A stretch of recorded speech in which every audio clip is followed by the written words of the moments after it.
Welcome. TBW Clips. I am Tyson. So Kamala Harris is now the presumptive Democrat nominee. She didn't have to get any vote from any citizen. They all came via delegates. I don't know if it's something that is constitutional, legal. I guess they're getting away with it, so I guess it's fine, but that's not a part of how the democracy works. People should be able to vote for their candidate, not just have a candidate stuffed down their throats, right? Um, but we'll see. I don't know if it will benefit them or if it will be a detriment to their campaign. Only time will tell. I happen to think it's the latter, but we'll see. Let's take a look at this clip. This is a clip from the Five, and they're talking about Kamala being anointed.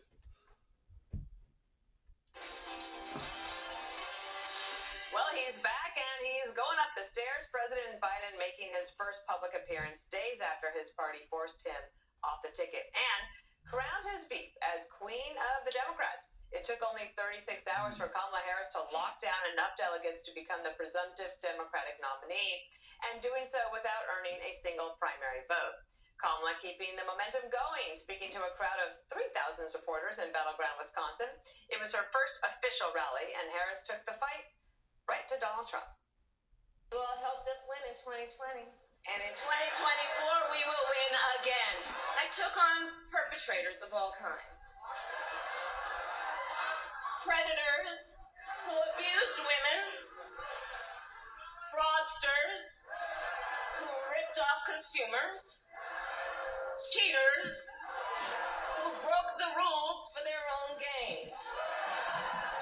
So hear me when I say, I know Donald Trump's type. You're wondering if the car accident that you were involved in is worth pursuing? Odds are it can get you a huge check like this. I will proudly put my record against his any day of the week. And it looks like the media is having a Harris honeymoon. I kind of fell in love with her. I thought she was smart, engaging. She's funny, feisty, twinkle in your eye. What is this strange feeling? It's like my blood is flowing again. The excitement is palpable. There was just an incredible level of excitement and support for her. Kamala Harris has had. This is funny. It's fine that they like a candidate, but you're in the media. This guy right here is not a Democrat strategist. He works for the media. He works for the media. A media that is here to give people the truth about things, not to pick sides or say I want this or that, but to report the news. Most people in the past said the news is so boring.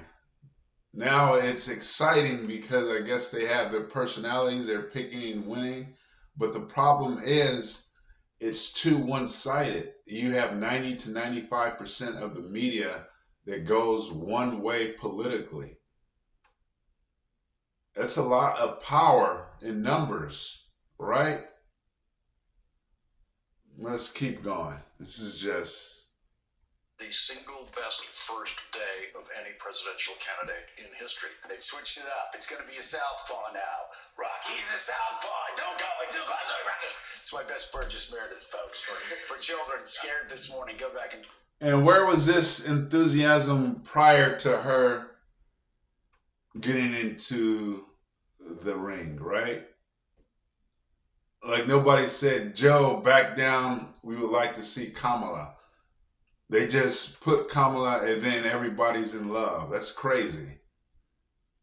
But let's keep going. Nobody has a mind of their own. Donald Trump says he is ready to debate his new opponent and do it more than once. If Kamala Harris does end up being the Democrat nominee, will you commit to debating her at least one time? Oh, yes, absolutely. I'd want to. I think it's important. I would be willing to do more than one debate, actually. Greg, the media reminded me of like a 7-year-old kid playing Go Fish, and as soon as they get their car, they're like, "I got exactly what I wanted." But last week they never would have said that. No, it's like there's a bat signal that comes out to tell them exactly what to say.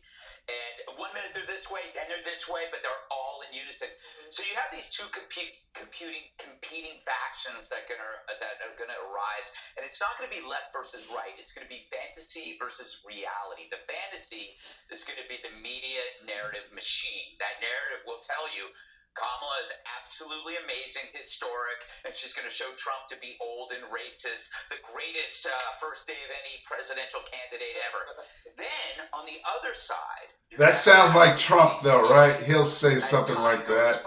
You will see the flaws, the weirdness, until you realize, holy hell, she's a basket case. So the goal for the media is to get you to stay in the first narrative without ever seeing the second.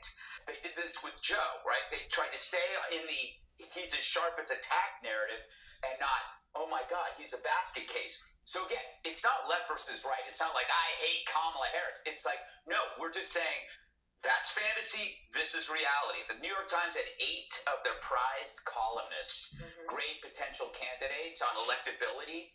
She was the last. And she was seen as fundamentally weak and floundered as VP. But it didn't matter. The party has to coalesce around her because they feel that they have no choice. They have to do what they're told. When the higher ups say, eat your vegetables. Who are the higher ups? In this case, everybody wants to know. So you prepare for the most orchestrated effort to snow the public. She will be genius. She will be focused. Top donors and established Democrats that's been there for years, like a Pelosi, right? Be on top of I would things, think are the people calling the I would shots. like to think that the media has matured in the way they consume information, and you mature by being repeatedly burned by the stove. And the stove is the media, right? They tell you that riots are mostly peaceful. There are fine people on both sides. Joe is as sharp as a tack. So you got to remember the previous time you were burned, or you will get burned again. It's almost, Jessica, I'm curious what you think, because it does feel like the Democrats feel freed from the shackles that were tying them down with Joe Biden. But is she the answer to the question? Like, if you took everything voters dislike about Joe Biden, why would they feel like that about Joe Biden if the people voted for him? They put him up as a candidate knowing that he has mental issues now, right? Cognitive issues. He's on a decline mentally. They knew this for years.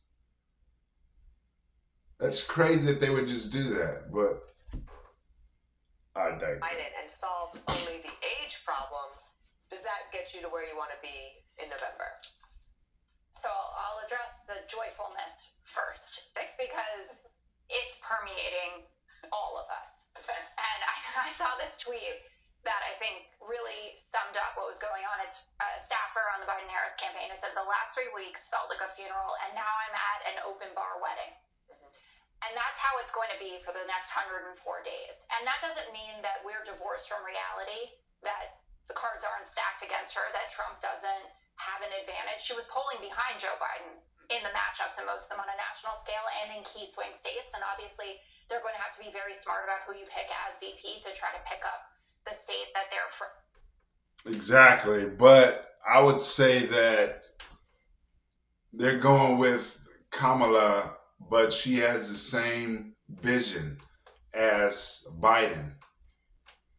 She's been echoing his same vision. So I don't think there's going to be a different type of vision, right?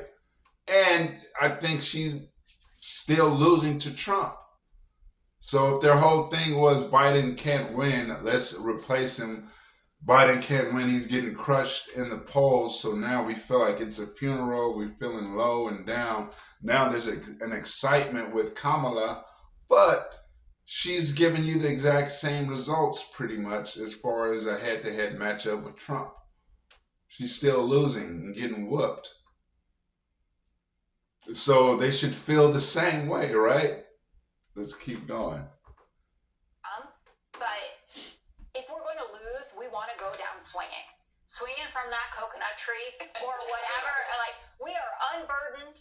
We are here living in the context of which we are, where we are, what the passage of time. Inject all of it into my veins at this moment. I am on the bus, and I plan to be there for the next 3.5 months. And I think that when you talk about the coup, I should have used my quotes, the coup of all of this, the fact of the matter is she that knows it's a no coup. rules were violated from this. The DNC rules are the same that they were 2 weeks ago as they are today that allowed this. And these delegates pledged to support Joe Biden, who then told Joe Biden what he wanted. And what he wanted was for them to support Kamala Harris. Now, I know a lot of people, I know Harold, for instance, was in support of a mini primary. It should be what the people want. It should be what the people want. Not what Joe Biden wants. Primary of some kinds, and everyone was trying to game out, you could have battleground town halls, for instance, let delegates vote. We have no time. And we also have a record of the Biden-Harris administration that a lot of people are really proud of. That's their own fault. They have no time. That record. And the Trump team, they will try to run against that. But she's come armed, not with a knife, but with the kind of guns that she needs to talk about what's gone on with the economy, to talk about what they've done in terms of producing more oil than ever in history, what they're doing to expand Medicaid, capping insulin $35, etc. And you're seeing the public react. It's not just Democrats, it's swing voters as well. I mean, $100 million in donations, 1.1 million unique donors, 62% are first-time donors. A lot of the big donors, except for one, I think, notably, but are back in. Reed Hastings just gave $7 million. He was one of the first ones to call on Biden to drop out. Should also say that Trump's path to winning was running. See that? She just said it. That guy dropped out. He didn't want a donor. Dropped out, saying he's not paying anymore because he wanted Biden to leave. His $7 million, that's what he's given. That's a lot from one donor, right? And those are the people who are in charge, who have the power. That's why Biden dropped out. She just said it. The donor said, I'm not giving you any more money. Drop out. Oh, Kamala's in? Okay. Here's the check. How much you want?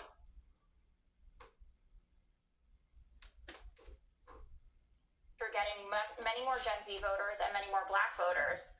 The CBS numbers of Gen Z 62 to 37, Kamala advantage, and there were organizing calls for Black women and Black men. Over 40,000 people were on each of those calls. Got it. We're alive. Okay, so Kate. So, I don't know how this is going to work if their voters feel the same way as their donors, as their delegates. We're going to see. They said that she got a jump, right? Jump as far as donors. A little excitement bump, right? But we'll see. I don't think the voters are going to be happy about this, because I do believe that they want to be a part of democracy. And this is one of the main things that Democrats have been running against Trump for. Democracy. He's going to get rid of democracy. You won't be able to vote. You won't have elections. Right now, the Democrats did not have an election. They barely had a primary. The person that they wanted to be in charge, they kicked out and inserted someone else in without a single vote. So we'll see. I could be wrong. I doubt it. If you think I am, let me know down in the comments. I appreciate you. And you guys have a great day. Take care.